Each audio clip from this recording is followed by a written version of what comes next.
આકાશવાણી ભુજ સ્થાનિક સમાચાર વિરલ રાણા વાંચે છે.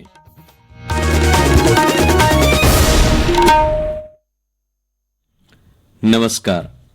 લોકસભા સામાન્ય ચૂંટણી 2024 અંતર્ગત કચ્છ જિલ્લામાં સ્વીપ હેઠળ સમગ્ર જિલ્લાની વિવિધ પ્રાથમિક શાળાઓ, માધ્યમિક અને ઉચ્ચતર માધ્યમિક શાળાઓ તેમજ કોલેજોમાં સતત વિવિધ મતદાર જાગૃતિની પ્રવૃત્તિઓ કરવામાં આવી રહી છે. ત્યારે કચ્છી લેવા પટેલ કન્યા વિદ્યા મંદિર, સુરજ શિક્ષણધામ હરિપરમાં ચુનાવ કા પર્વ દેશ કા ગર્વની થીમ ઉપર આધારિત વિશાળ માનવ સાંકળની રચના બનાવીને મતદાર જાગૃતિનો સંદેશ પાઠવવામાં આવ્યો હતો. હવામાન વિભાગ દ્વારા એક તરફ સપ્તાહના અંતમાં રાજ્યના કેટલાક વિસ્તારમાં છૂટોછવાયો વરસાદ પડવાની આગાહી કરવામાં આવી છે, ત્યારે બીજી તરફ આગામી 3 દિવસ માટે કચ્છના કેટલાક ભાગમાં હીટ વેવની શક્યતાઓ દર્શાવવામાં આવી છે. આ ઉપરાંત રાજ્યભરના મહત્તમ તાપમાનમાં વધારો નોંધાયો છે.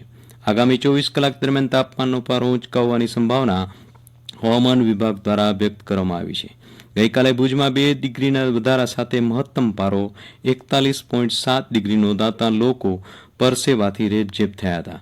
એપ્રિલ માસના આરંભે જ મહત્તમ તાપમાન 41.7 ડિગ્રી પહોંચતા ભુજવાસીઓએ વર્તમાન ઉનાળાની સિઝનનો સૌથી ગરમ દિવસ અનુભવ્યો હતો. ત્યારે આજે જિલ્લા મથક ભુજમાં 41.4, કંડલામાં 35.7 અને નલિયામાં 37.8 મહત્તમ તાપમાન નોંધાયું હતું. કચ્છમાં ગરમીનું પ્રમાણ વધ્યું છે અને આકરા તાપના કારણે લોકોની સાથે પશુઓને પણ વ્યાપક અસર પહોંચી છે. તીવ્ર ગરમીના કારણે પશુઓમાં દૂધ ઉત્પાદનની ક્ષમતા ઘટી જાય છે. ગરમીમાં પશુઓની યોગ્ય કાળજી રાખવામાં આવે તો દૂધ ઉત્પાદન ક્ષમતા જળવાઈ રહે છે.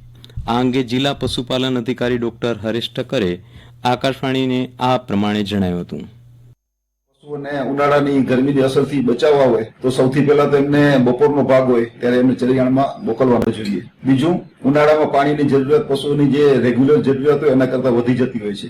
થોડુંક ઠંડુ પાણી અથવા તો નોર્મલ ટેમ્પરેચર વાળું પાણી આપવામાં આવે તો પશુઓ એને સારી રીતે પી શકે છે. સાથે સાથે જો લીલો ચારો એમાં જો થોડો ખ્યાલ રાખવામાં આવે અને જે ચરિયાણના જે કલાકો છે એ ઘણી વખત બપોરને બદલે સાંજના કે રાત્રિનો સમય કરવામાં આવે, આટલી જો વ્યવસ્થા કરવામાં આવે તો પશુઓનું જે ઉત્પાદન છે એ જળવાઈ રહેશે. વધારામાં એમને થોડુંક મિનરલ મિક્સચર એટલે કે ક્ષાર મિશ્રણ અને વિટામિન સપ્લિમેન્ટ એ 2 વસ્તુ જો એમના ખોરાકમાં એડ કરવામાં આવે તો એને કારણે પણ એમનું ઉત્પાદન જળવાઈ રહે. અને ઉનાળામાં જે પશુઓમાં દૂધ ઉત્પાદનમાં ઘટાડો થાય છે એમાં જો આ બાબતોમાં ખ્યાલ રાખવામાં આવે તો એનું ઉત્પાદન જળવાઈ રહેશે અને એને કારણે પશુપાલકો પણ પોતાનો નફો ટકાવી શકશે. રમજાન ઈદની ખરીદી માટે તાલુકાના મુખ્ય મથકોની બજારોમાં રોનક જોવા મળી રહી છે. ભુજ, નલિયા, નખત્રાણા, માંડવી, મુન્દ્રા, રાપર, ભચાઉ શહેરોમાં સવારથી જ બજારમાં લોકોની ભીડ જામે છે.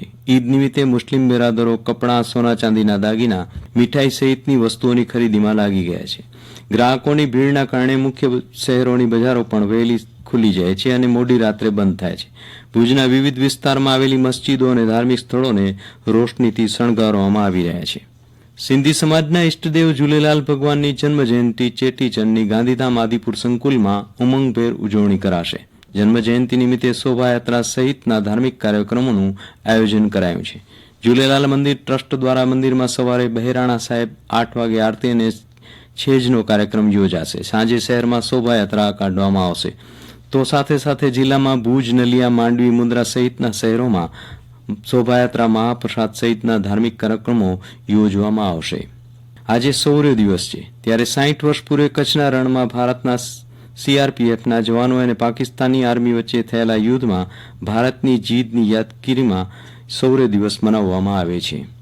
અંજારમાં સ્વામિનારાયણ મંદિરની પ્રાણ પ્રતિષ્ઠા મહોત્સવ તથા કથાનું આયોજન રાધે રિસોર્ટ સાથે પ્રારંભ થયો છે. મહોત્સવ સ્થળે વાહનોની અવરજવર રહેતી હોય છે, જેથી ભારે વાહનોને 15 એપ્રિલ સુધી સવારે 7 થી રાત્રે 12 વાગ્યા દરમિયાન આસાબે વે બ્રિજથી ચિત્રકૂટ સર્કલથી યોગેશ્વર 4 રસ્તાથી કળશ સર્કલ સુધીના રસ્તાઓ અને માર્ગો પર ભારે વાહનોની અવરજવર બંધ રહેવા અંગેનું એક જાહેરનામું જાહેર કરાયું છે. આ જાહેરનામા મુજબ ભારે વાહનોને આગામી 15મી એપ્રિલ સુધી વૈકલ્પિક માર્ગનો ઉપયોગ કરવા આ જાહેરનામામાં જણાવાયું છે. અને આ સાથે સ્થાનિક સમાચાર પૂરા થયા. નમસ્કાર.